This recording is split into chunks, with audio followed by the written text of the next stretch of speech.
Thank you for tuning in to Pea Scoop. My name is Rachel Marisha Morrison. Before we start, I would love to share with you what my credentials are to assure you that you're in good hands and good ears at Pea Scoop. My Master of Science degree is in nutrition. My Bachelor of Science degree is in adult health and physical education. I am a certified group exercise instructor by the American College of Sports Medicine. I am also first aid, CPR, and AED certified by the American Red Cross. I also wrote 2 books. My most recent publication is entitled Through the Spirit Health Journal, A Loving, Joyful, and Peaceful Spiritual Nutrition Experience. And my first book I've ever written is entitled God plus Music Equals Joy. Both of my books are available on Amazon within ebook and paperback form. It's time to get started. Episode 14 is entitled Greens and Envy. I'm going to explore the fruit of the Spirit. There are 9 fruits of the Spirit, encountering the 7 deadly sins. The first deadly sin I'm going to discuss is the one I use the most often when I described the deadly sins within my second book, Through the Spirit Health Journal. This sin was unfortunately envy. I use this word, envy, 4 times in my book, Through the Spirit Health Journal. I'm going to share with you each of the 4 examples in which envy was addressed. The first example was written in pages 367 through 368. The title of this devotional within my health journal is Faithfulness Never Compares. In the Bible, Cain and Abel are brothers, and unfortunately Cain took Abel's life due to his unhealed envy of his brother, and unfortunately it cost him his potential brotherhood and his potential of happiness pursuits. Therefore, I'm going to read each paragraph at a time and then discuss through this podcast today. So I'm going to read the verse that refers to Cain and Abel in brevity within the book of Hebrews, specifically Hebrews chapter 11, verse 4. Hebrews chapter 11, verse 4 says, quote, By faith, Abel offered unto God a more excellent sacrifice than Cain, by which he obtained witness that he was righteous, God testifying of his gifts, and by it he being dead that speaketh. There is a quote, now I'm reading the first paragraph of my book that explores this within this devotional. There is a quote that relates to Hebrews 11:4 in multiple ways. The quote is, quote, Comparison is the thief of joy, end quote. The spirits of comparison and competition not only make us joyless and unhappy, but can sabotage our faith in God and ourselves. Joy is a fruit of the Spirit we explored in the second month of our journey. So within my Fruit of the Spirit Health Journal, I explore each of the fruits of the Spirit for 1 month at a time. You can read at any pace you want. You can explore whatever fruit you feel like you want to enhance that particular day. You don't have to go in a linear fashion. But in this particular passage, it's very important because faith is an important fruit of the Spirit. We must believe in ourselves and therefore not compare and contrast other people going through whatever and at the same time earning blessings from God that they deserve, and then at the same time comparing ourselves to whoever. It's very important not to do that. So I'm going to read the second paragraph. The second paragraph of my book says, quote, We now are exploring our faithfulness. It holds that comparison and competition can rob us of any of the previously mentioned and future mentioned fruits of the Spirit. Comparison can also rob us of the fruits of, there are 9 fruits of the Spirit that include love, joy as previously mentioned, peace, patience, kindness, goodness, gentleness, and self-control. And as we are exploring the 7 deadly sins here, I want to assure you that no matter how you feel, no matter what you're going through, it's okay. And myself included, I felt I felt pressure to be like my siblings all my life, whether they're older than me or younger than me. And if I had that spirit within me, I wouldn't have made a beautiful Heritage Hair episode with Cleo. I wouldn't have traveled to Hawaii and California with my sister Natasha. Shout out to both of my sisters. Love you both. Furthermore, if I compared myself to my brothers, shout out to Tarek and Polly, my two brothers, that would have sabotaged our relationship too. Because yes, my brother, I'm proud of all of my siblings. And if I could continue to keep that energy of jealousy, it would have sabotaged everything I had going on for myself and everything that my siblings have going on for themselves.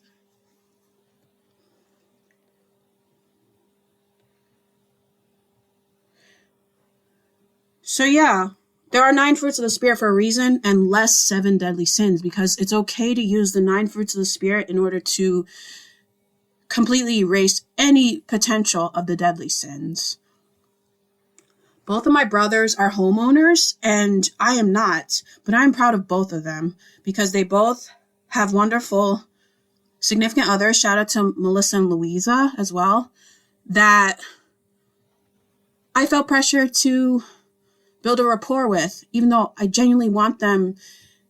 When I get married, I would love for all of them to be my bridesmaids. I'm not being cliquey. I want Melissa, Louisa, of course, Cleo and Natasha to be all my bridesmaids. And I have love for all my siblings, and I'm proud of all of them. And everyone has their own unique gifts.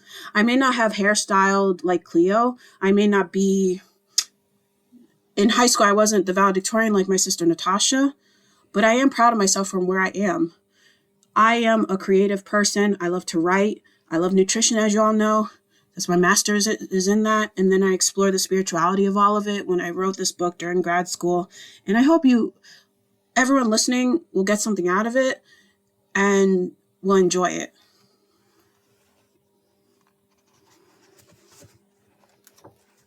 Okay, I'm going to read the 3rd paragraph of this devotional.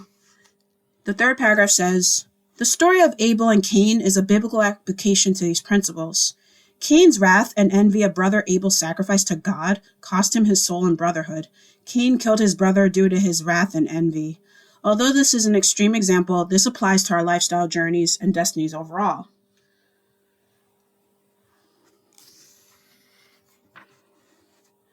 I'm going to keep reading the next paragraph to reinforce the points made by the previous paragraph. The next paragraph says the following: "We cannot look around and compare our health status to other people in our everyday lives. Social media may amplify this competitive and comparative nature as well. Browsing social media websites makes vulnerable individuals feel inadequate, unsuccessful, unattractive, unhealthy, and lonely when fitness, beauty, career, and wellness influencers present images, quotes, and videos that present the best version of themselves." So yeah, social media creates another stratosphere of comparison and competition among its users. I go into it in my first book as well, in a way so that my first book is entitled God Plus Music Equals Joy for a reason. I listen to certain songs, no matter whether they're Christian or not. And I love to read, I love to pray to God. And this is what I wrote concerning social media in more depth, in equal depth. So the first, God Plus Music Equals Joy, refers to social media as, quote, the following: "Social media perceptions, as previously stated in For the Spirit Health Journal, makes individuals feel, quote, inadequate, unattractive, lonely, depressed, and unlovable when taken too seriously." I elaborate with specific examples, such as wedding pictures sadden single, divorced, and widowed men and women. Baby pictures sadden the childless. Travel pictures saddens those who do not have the time, money, circumstances, or resources to travel. Pictures associated with career success diminishes the spirit of those who are not where they want to be with their career. Family and friendship pictures sadden the friendless and those without a family support system. And pictures of, quote, perfect and, quote, flawless models and celebrities with a popular following amplifies low self-esteem among impressionable individuals.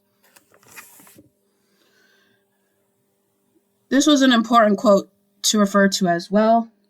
And paragraph, of course.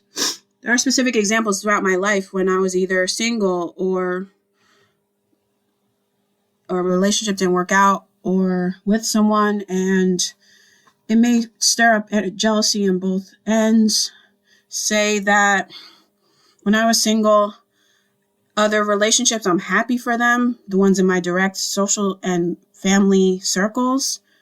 Of course, I'm happy for my brother-in-law and sister Natasha and brother-in-law Keith. Of course, I'm happy for my brother Tarek and his wife Melissa. Of course, I'm happy for Polly and Louisa. And at the same time, when I was single, of course, I felt that way. Of course, I wanted love for myself. And at the same time, once I let go of that envy I had in my heart, God was like, okay, now you're ready for someone to come along. That's usually how God works. In order to get blessings that you deserve, you have to show God that you're ready in your actions, in your thoughts, in your heart, mind, body, and soul. Including myself. I'm not exempt from that. So, I'm going to continue to read this devotional. Okay. So now I use sports in order to explain my point of view from this devotion forward. So sports overall is competition driven. I'm reading the next second to last paragraph within this devotional. Sports overall is competition driven. However, sports performance is ideal when athletes focus within as opposed to their adversary, the spectators, and the environment overall. Furthermore, fear sabotages faith as well. Fear of not being good enough must be overshadowed by faith in yourself. Spiritual, mental, physical, and emotional health must come from within and be godly focused as well to feel and think like the best version of yourself. It is much easier to feel and think optimistically when you affirm that you are best at being you and that you have faith. So yeah, full circle back to Sports and Spices, for example, episode 12, when I interviewed Kenny. I am proud of Kenny. He is my friend.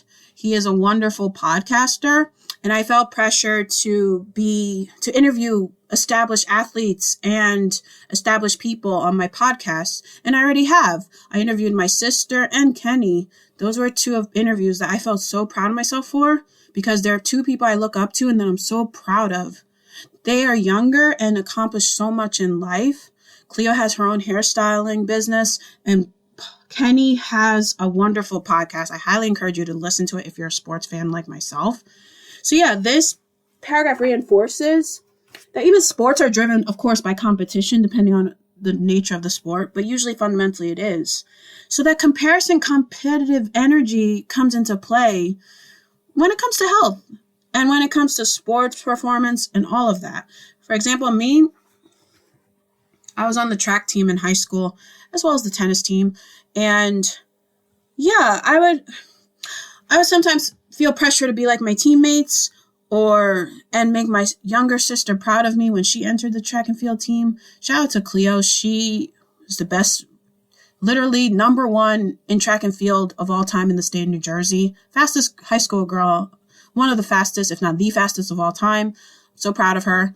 I love you, Cleo. And I love all my siblings.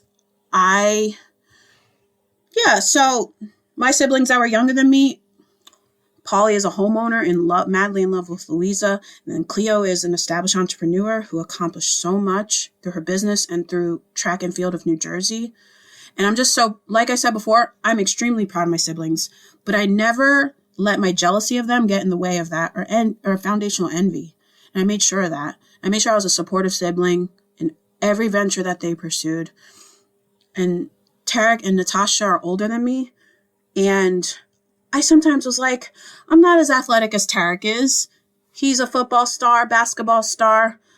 But there are things I did in track and field, not the level of Cleo, but there are things I accomplished in track and field. I felt special and like a winner, and I was a winner in gold medals with my teammates when we did relays, and I'm very proud.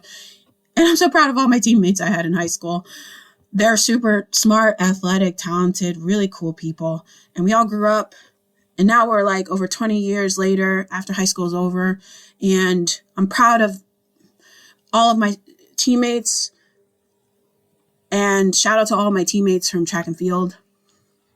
As well as I made an episode honoring my heritage because arguably the best sprinters come from Jamaica. And when my sister came to the States, I was so proud of her when she accomplished New Jersey track and field credentials that she earned through hard work, through discipline, through natural talent, through Jamaican heritage. I'm proud of all of you. I love you all. And I'm going to read the last paragraph of my devotional within this particular chapter. It says, believe in God's plan for you. It does not have to mirror others to be validated. I invite you to explore areas of your mind, body, heart, and soul that you tend to compare to other people. Immediately write an affirmation or get a picture or a sticker that proves that comparison wrong. I also invite you to write down your breakfast, lunch, snack, and dinner choices and further explore any areas in which comparison and competition of your nutrition choices must cease to exist. So that was my first devotional, associated with the spirit of envy. And now I'm going to explore another devotional in which envy is addressed, within pages 120 through 121. It relates to episode 5. So if you haven't listened to episode 5 of my podcast, I highly encourage you to listen to it. It inspires me even as not only the recorder, but a listener of myself. And I hope everyone listening right now enjoys it and feels braver going and more courageous, because the episode 5 was entitled Fearless Fitness and Nutrition. And then full circle back to staying peaceful through Pea Scoop and being fearless. This chapter was called Peace is Fearless. So I'm going to read a Bible verse that corresponds and opens up this devotional. John 14, chapter 14, verse 27. This is the King James version of this verse. It says, peace I leave with you, my peace I give unto you. Not as the world giveth, give I unto you. Let not your heart be troubled, neither let it be afraid. So full circle back to fearless fitness and nutrition. It's very important to live life carpe diem and without feeling afraid.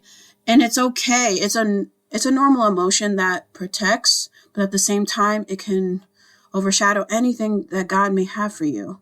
So I'm going to read the first paragraph within this devotion as well. The paragraph says, according to John 14:27, peace is given to human beings through two general categories: methods that are obtained by the world and methods that align with God's will for your life. Worldly peace provides temporary relief and escapes from people, places, concepts, and things that distress us. Furthermore, worldly peace pursuits catalyze the development of other elements to create additional stress. I'm going to continue to read the second paragraph. There are lifestyle vices, choices, or neglects that are associated with the absence of peace within our emotional health. Peace is depicted as a remedy for a heart filled with fear and troubles. For example, the etiologies of emotional eating and drinking go beyond hunger and thirst. There is a void that is desired to be filled through said eating and drinking choices. So the third paragraph is where I mention the envy. So I'm going to read it. Feelings of sadness, grief, loneliness, anxiety, betrayal, heartbreak, envy, insecurity, inadequacy, unloved, fear, and anger are some of the emotions that influence food choices. The reality is that whatever emotion is at the core of the heart before and during emotional eating will fuel and catalyze after eating and drinking. Therefore, matters of the heart must be given to God for true healing and stability within. God cannot work wonders for our lives with the presence of anxiety, fear, and sadness. Peace is cultivated within the heart when spirits of negative emotions are rebuked. I'm going to read the fourth paragraph. Furthermore, God gives peace if we allow him to. True emotional peace is our mission to cultivate this month. It begins in the heart. Rebuke fear and all troubles that currently reside in your heart. Write them down in your heart sections for the next 3 days and write down any combating methods within the body, mind, and soul sections. Are there physical activities that help you feel peaceful and healed? For example, I personally love to walk on the boardwalk to view the ocean water for simultaneous peace and physical fitness. Physical activity is associated with lowering stress levels. Are there affirmations or even song lyrics you can repeat in your mind? For example, I love the John Legend song, Give Peace a Chance. It's something that I like to say in my head when I want to feel peaceful. Are there Bible verses or go-to prayers for you that alleviate any worries within? We must be wary of the foods and beverages we let in our temples. Food and beverage choices affect our stress levels for better or worse. Continue to write down food choices. Take your time throughout meals and in between meals. Let it sink in about how your food and beverage choices affect your mood and anxiety levels. What do you notice? Write that down. So that's the second devotion that mentioned envy. I'm now going to read the third devotional that mentions envy. And it relates to, if you haven't listened to episode 6, Seasons of Self-Love, self-esteem is much more important in order to feel the most amazing version of yourself. So I'm going to read the devotion, What Love Is, within my Fruit of the Spirit Health Journal book. And the classic Bible verse that's quoted here is 1 Corinthians chapter 13, verses 4 through 8. Love is patient. Love is kind. It does not envy. It does not boast. It is not proud. It is not rude. It is not self-seeking. It is not easily angered. It keeps no record of wrongs. Love does not delight in evil, but rejoices with the truth. It always trusts, always hopes, and perseveres. Love never fails. It's one of my favorite Bible verses of all time, and it talks about what love is all about. And I'm going to read the devotional corresponding to this chapter. Every sentence within this passage describes characteristics associated with love to propel our spiritual nutrition journey. Never put pressure on yourself to alter aspects of your body, heart, mind, and soul. To retain consistency, it takes time for physical, mental, emotional, and/or spiritual manifestations. There is a higher likelihood that a health practice is unsafe if immediate results are practiced. Use kind words to describe yourself. Our Heavenly Father and loved ones love you for who you are. Do not compare, full circle back to what we talked about earlier, do not compare yourself to others. There are others in our lives that inspire us spiritually, mentally, physically, and emotionally. However, always be content about who you are and exude self-love.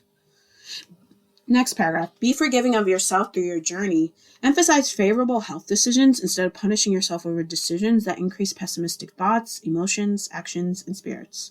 It is not in God's will for you to discipline yourself over practices such as food and beverage binges.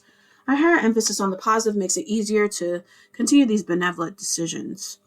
And then it follows with an invitation to write down how you feel and who inspires you spiritually, mentally, physically, and emotionally. And of course, write down any advice they give you within this section of the book. And feel free to write it down sandwich style. That's a style I learned in sport and exercise psychology. You start with something positive, follow up with concerns, and then end on a positive note in order to give good, effective coaching feedback. So for example, I'll use myself as an example when describing someone else. I'll say, I gotta think about that one. There's so many people. I just don't want to play favorites and pick one individual. So I'll talk about my mom. My mom's birthday was recently. We went to Hawaii for her 70th birthday. It was so much fun, and shout out to my mom. She's 70 years old, and she's amazing. She's a wonderful parent, and I want to make her proud of me. And growing up, I felt pressure, not from her directly, but I felt in general pressure to have amazing grades and be a cheerleader and a track star like my sister, and then be super athletic like my brother and be super wise and philosophical from an early age like my brother Tarek. And I'm so proud of all of them. And I end on a positive note, of course, by saying I'm proud of all of them. I did, however, my mom, God bless her, she is a Jamaican matriarch where diligence and hard work is encouraged, and it's amazing and honorable. Sometimes I feel super ambitious to the point where say I feel underestimated or inferior to anyone. It was very hard to feel confidence when, even though, I did graduate top 10% of my high school class and I have a 4.0 from nutrition graduate school, I just still felt pressure to be like Natasha, my sister. I did have a lot of money to take my mom on a fancy vacation the way my sister took the three of us on a vacation. But I had a good time, and that's all that matters. And we're definitely going to talk about the Hawaii trip in another episode. And I'm going to close this episode off by saying, if you ever feel envy, don't feel ashamed of it. It's a normal emotion that is from jealousy, of course, and it's okay. It's human nature to want to aspire to be yourself, but in an elevated way. And you don't have to compare yourself. Even me, like right now, I'm not a black belt, but I love martial arts. And I ran into one of my senseis when I went out recently, and it was so cool to see him. Ironically, it wasn't an envious conversation because I'm like, I told him straight up, I'm like, I want to be a black belt like you. I go around telling everyone how I want to be like them in my own way. Not everyone, but people that are near and dear to my heart.